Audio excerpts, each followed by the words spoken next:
When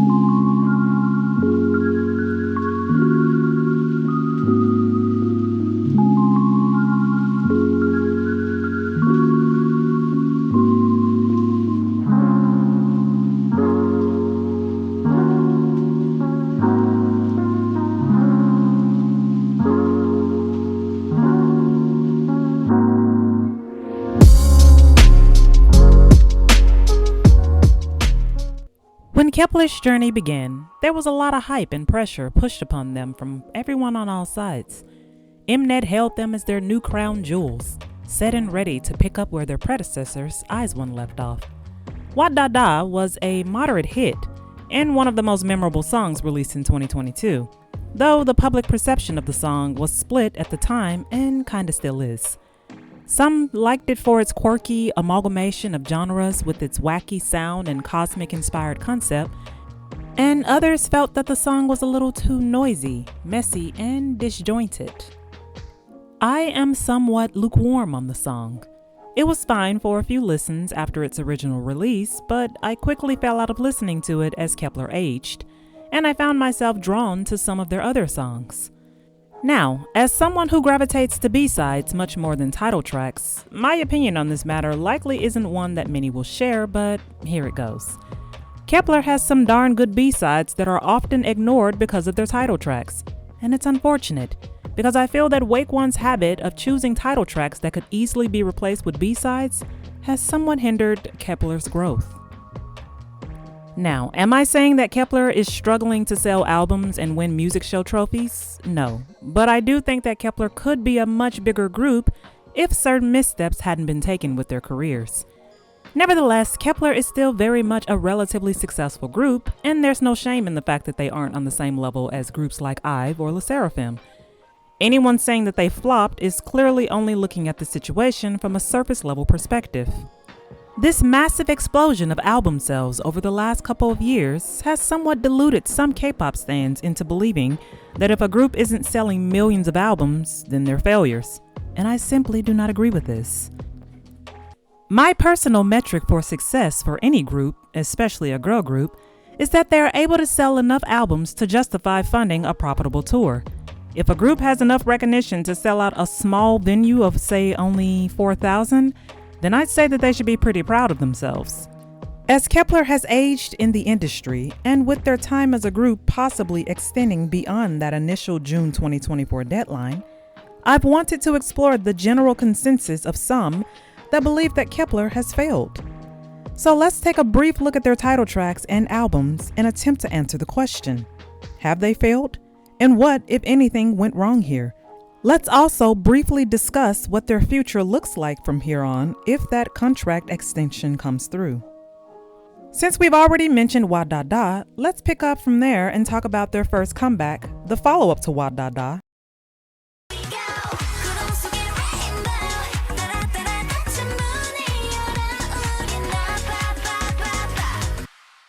Up was an interesting follow-up. It was a bit of a change from their debut, much brighter, somewhat cuter, and almost kind of reminded me something that Twice or Oh My Girl would have done during their cuter eras. Was it a bad song? Well, I wouldn't say it was awful, but was it title track worthy? I'd say that it did its job well. It wasn't a song that I listened to on repeat, but I did and still do like it. Whenever it popped up at random on a playlist, I didn't change it. But I also didn't actively seek it out, especially when a song like Le Voyage exists on the exact same album. Up charted slightly lower than Wat Da Da, and some believe that this is when it all started to get a little shaky for Kepler. Following the release of Up and its mini-album, Kepler's charting and sales would decrease more and more with each following release. Now, as someone who is only a casual listener of Kepler, I can't provide any foolproof facts to explain why this has been happening, but I do have a small theory in mind. This theory has been speculated by many others, but many believe that Mnet basically shot themselves in the foot long before Kepler even existed. And this, of course, started with the produced rigging scandal.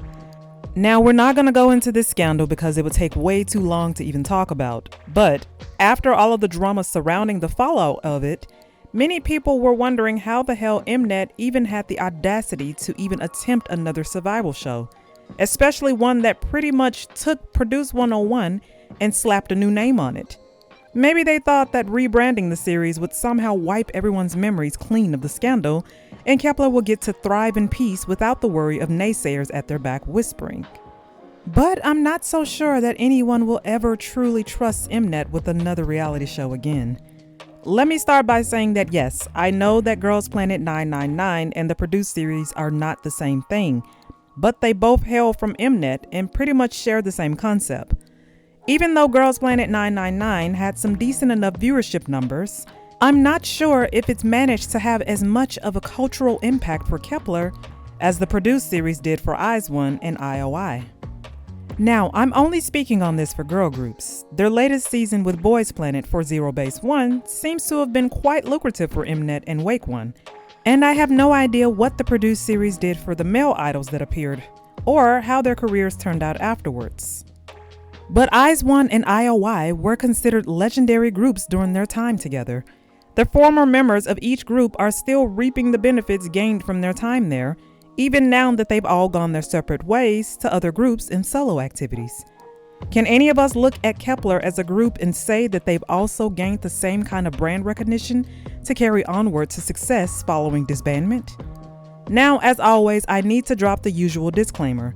Nothing in this video is meant to shade any of the members in Kepler. At the end of the day, none of them really have much control over the direction of their careers. Wake1 is clearly the biggest driving force behind everything that they do, and some of the decisions that they've made thus far have been a little odd. Why did they think that it would be a good idea to put them in Queendom 2, not even a full year after they had previously introduced them as a group on Girls Planet? I don't know. They were still a super rookie group with only 6 songs in their discography when they were randomly announced as Queendom contestants. What exactly was Mnet and Wake1 expecting them to gain from this experience? If they were hoping that Kepler would go viral and explode in sudden popularity like some of the groups in season 1 did, well, that makes the decision to enter them as contestants even odder. Because whether or not something goes viral is rarely ever anything that can be predicted or manufactured. Going viral is usually something that just randomly happens most times. And the performances that went viral during Queendom's first season took everyone off guard. Ultimately, the Queendom appearance did nothing but waste precious time that Kepler could have been using to stabilize their existing fandom. If we're being honest, Kepler didn't even need the exposure Mnet was hoping they would get from Queendom. Their debut EP sold very well, and like I said, Wadada was a moderate hit. If they had continued promoting as a group throughout 2022, minus Queendom, their fandom would most likely have continued to grow, thus increasing their album sales. Instead, they basically halted their careers mere months after debut to put them on another survival reality show when they could have been releasing new music like a normal rookie group should be doing in their debut year. On top of putting the brakes on their career for no reason, some people believe that Wake1 is still somehow struggling to nail down their sound. With Wadada, they tried something quirkier than anything I expected to get from their debut, but the cosmic concept inspired by the group name was somewhat evident here.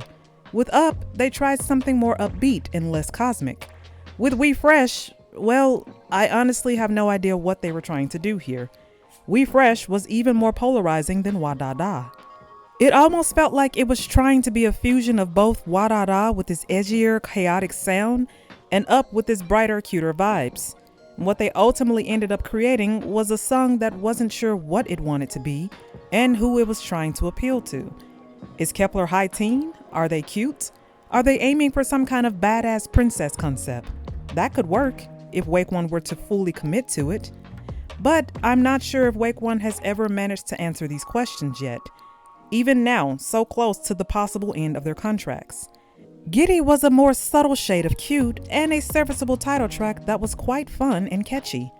This song, however, would come to suffer mainly from the misfortune of having the exact same release date as IVE's extremely anticipated first full album. I personally liked Giddy, but the unfortunate timing of running head-on into IVE's comeback is what ultimately sunk the entire era for them, ending with them getting their lowest album sales thus far.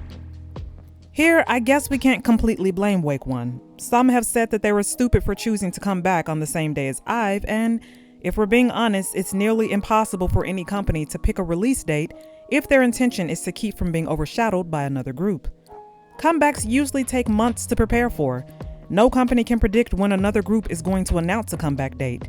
So trying to schedule your group's comeback in a way to avoid other groups' comebacks is pointless.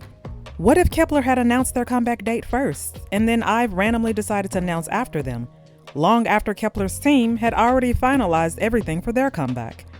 What would they realistically be able to do at that point? Reschedule? Okay, then what if another big group decided to announce their comeback after that? Should Wake One just remain in a perpetual state of indecision? Too terrified to set a comeback date for fear of being overshadowed? Are they supposed to call ahead to every other company in the industry to see if any of them are going to schedule a comeback that month? The time and money that would be lost canceling and rescheduling the filming of variety events, fan signs, and showcase venue reservations would be devastating. They would most likely lose more money rescheduling or canceling than they would by just choosing to push onward with the originally assigned release dates. It's like scheduling a wedding for June 5th of 2024 only for an earthquake to randomly occur the day before. There are some things that you can't foresee or plan for, no matter how prepared you try to be. I can't defend Wake One for much with their current handling of Kepler, but that's one thing that I can say isn't completely their fault. Now, are they lacking in other areas in Kepler's promotion? Of course. Their line distribution could definitely be better, and their music could be a bit more appealing to a wider audience. And even that's something that's somewhat tough to predict. But their variety content is entertaining from what I've seen, and the members themselves are all charming and talented individually. If Wake One could find some way to bring all of those elements together to complement all of the members equally, then perhaps we can say that they've truly done everything that they can to push these groups to higher heights.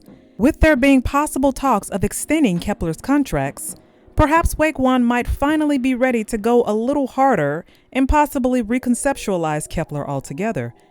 With the release of Galileo, they may have finally gotten a hold of Kepler's sound and are prepared to proceed onward with the bubblier concept that they delivered with Up.